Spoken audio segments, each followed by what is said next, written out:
ஓ முருகா வெற்றிவேல் முருகா, வேலுண்டு வினையில்லை மயிலுண்டு பயமில்லை.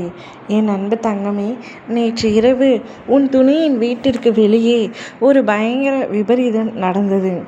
என்னவென்று முழுமையாக சொல்கின்றேன், கவனமாக கேள். உன்னுடைய துணையின் வீட்டில் ஒருவர் ஒரு மண்ணை அள்ளி தூவிவிட்டு சென்றனர். எதற்காக அப்படி செய்தனர் என்பதையும் உன்னிடத்தில் தெளிவாக சொல்கின்றேன், முழுமையாக கேள்.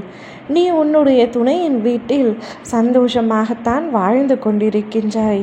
இருப்பினும் அவ்வப்பொழுது பிரச்சனைகள் ஏற்பட்டு கொண்டே இருக்கின்றது. எதற்காக இவ்வளவு பிரச்சனை?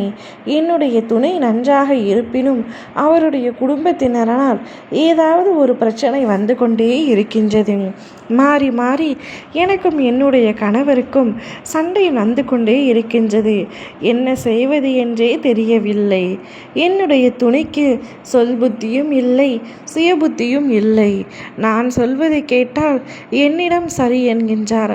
அவருடைய குடும்பத்தினர்கள் எது சொன்னாலும் அங்கேயும் சரி என்கின்றார். அவருடைய குடும்பத்தினர் தவறு புரிந்தால் கூட அதை ஏன் என்று கேட்பதில்லை. அனைத்திற்கும் என்னை மட்டுமே குறை கூறிக்கொண்டிருக்கின்றார்கள் அங்கு உள்ள எல்லோரும் என்று நீ உன் துணையை நினைத்து வருத்தப்பட்டு என்னிடம் கேட்கின்றாய். உன்னுடைய துணைக்கும் என்ன செய்வது என்று தெரியாமல் தவித்து கொண்டு தான் வருகின்றார். உன்னுடைய துணையின் குடும்பத்தினர் அவ்வளவு நல்லவர்கள் இல்லை என்பது உன்னுடைய துணைக்கு இன்று வரை புரியவில்லை. அவர்கள் முன்பு செய்த பாவத்தின் விளைவாகத்தான் ஒருவர் உன்னுடைய துணையின் வீட்டை பார்த்து மண் எறிந்து விட்டு சென்றார். நன்றாகவே இருக்கக்கூடாது இந்த குடும்பம் என்ற வார்த்தை உபயோகிக்கப்படுத்தது. ஆனால் என் குழந்தை வசிக்கும் அந்த வீட்டில் இப்படி ஒரு வார்த்தை எழக்கூடாது. ஒரு எறும்புக்கு கூட துரோகம் நினைக்காத உன்னை பார்த்து, உன் குடும்பத்தை பார்த்து இப்படியெல்லாம் சொல்லி அவர்கள் செஞ்சு விட்டார்கள். அதன் விளைவாக என் குடும்பத்தை ஏதாவது பாதிக்குமா என்று நீ கேட்கின்றாய். அப்படி ஏதும் பாதிக்காது தங்கமே. நீ எவ்வளவு புனிதம் என்பது எனக்கு நன்றாக தெரியும். அவர்கள் செய்த பாவமும் நீ செய்த தர்மத்தினால் அனைத்தும் அழிந்துவிடும்.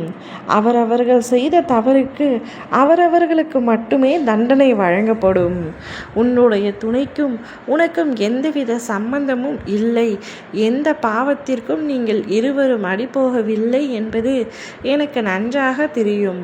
பின்பு எப்படி நான் உனக்கு தண்டனையை வழங்குவேன்? உன்னுடைய துணையின் குடும்பத்தில் இருக்கும் மற்றவர்களுக்குத்தான் அந்த தண்டனை. யாரெல்லாம் பாவம் இழைத்தார்களோ, கடவுளுக்கு கண் இல்லை, எதையும் பார்த்து கொண்டு இருக்க மாட்டார் என்று நினைத்து தீங்கி இழைப்பவர்களுக்கு தண்டனை நிச்சயம் கிடைத்தே தீரும். நீ நல்லவர். உன்னுடைய மனம் எவ்வளவு இனிமையானது, எவ்வளவு புனிதமானது என்று எனக்கு தெரியும். நீ எதை பற்றியும் நினைத்து கவலை கொள்ள வேண்டாம்.